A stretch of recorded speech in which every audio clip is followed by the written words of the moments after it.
Hello guys, good morning. Welcome back to our YouTube channel, Maths Tutorial by Divesh sir. This is NCERT chapter exercise, chapter number 5, continuity differentiability. So हम लोग exercise 5.1 का पूरा 1 से लेकर 29 तक ख़त्म कर चुके हैं. आपने देखना है तो आई बटन क्लिक करके पूरा प्लेलिस्ट देख सकते हो. सो आज के सेगमेंट में हम लोग डिस्कस करेंगे क्वेश्चन नंबर 30 से लेके 34 तक. सो पहला क्वेश्चन स्टार्ट करते हैं. So stay with me. Find the value of a and b such that the function is continuous and f defined by f of x is equal to 5 if x less than or equal to 2 और x 2 से लेकर 10 के बीच में है तो ax plus b, x greater than or equal to 10 है तो 21. तो यहाँ पे हमें दो पॉइंट दे दिया है, दैट इज़ 2 और 21.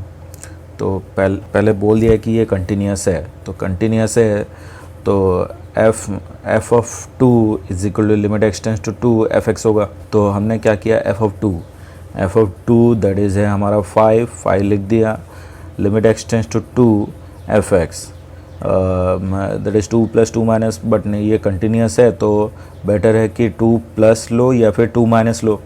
तो 2 माइनस अगर लेंगे तो ये और ये सेम हो जाएगा. सो इसीलिए आप 2 प्लस ही लो.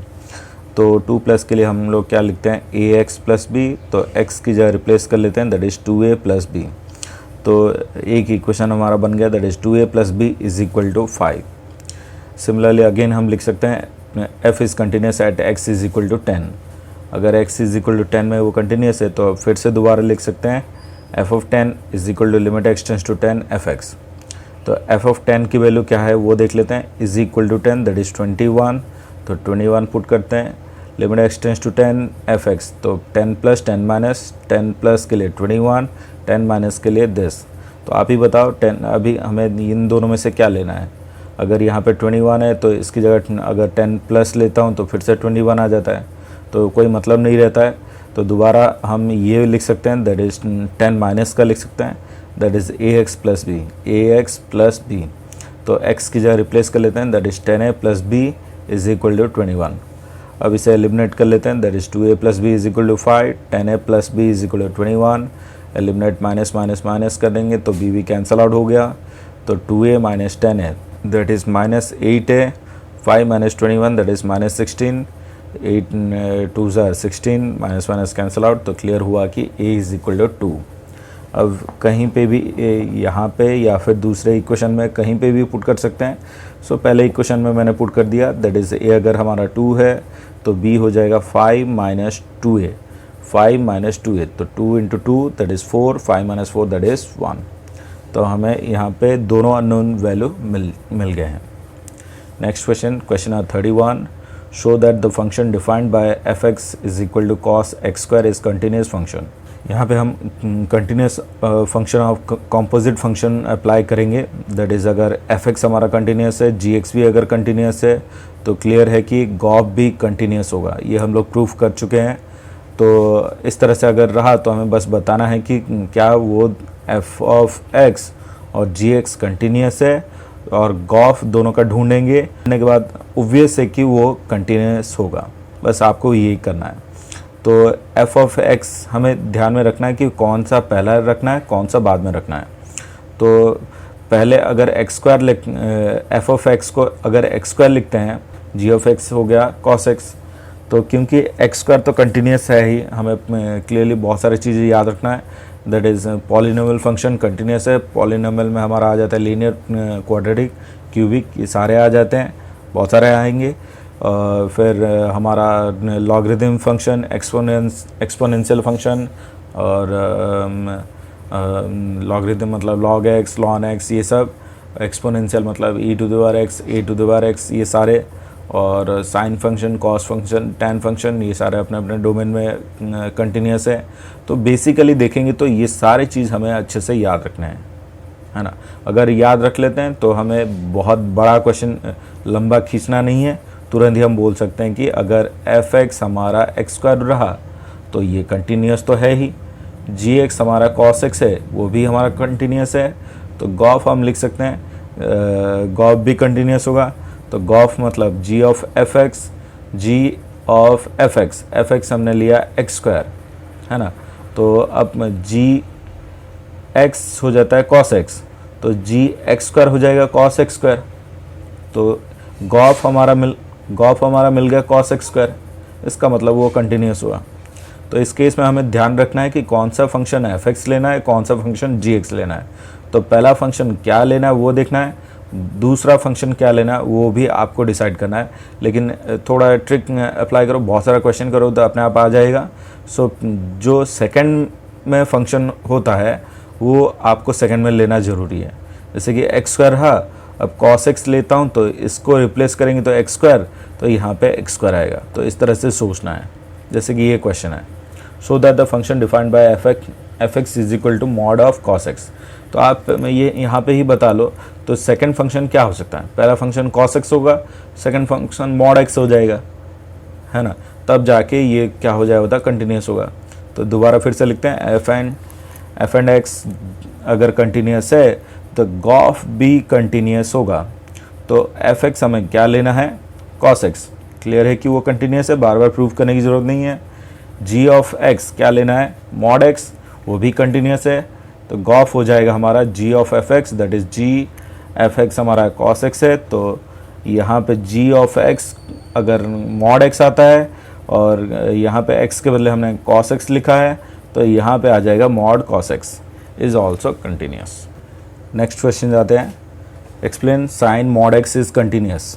तो यहाँ पे भी आपको सोचना है कि कौन सा फंक्शन पहले लेंगे, कौन सा फंक्शन बाद में लेना है। तीनों क्वेश्चन कॉन्सेप्ट के ऊपर बेस्ड है, तो आपको वही देखना है। तो f and g x continuous रहा तो गॉफ इज कंटिन्यूस। तो एफ एक्स हमें क्या लेना है, तो पहला फंक्शन हम मॉड एक्स ले सकते हैं, दूसरा फंक्शन साइन एक्स ले सकते हैं, सही है ना। तो f of x is equal to mod x, वो भी कंटिन्यूस है। G of x is equal to sine x, वो भी कंटिन्यूस है। देन गॉफ हो जाएगा हमारा जी ऑफ एफ एक्स के बदले मॉड एक्स डाला, अब जी ऑफ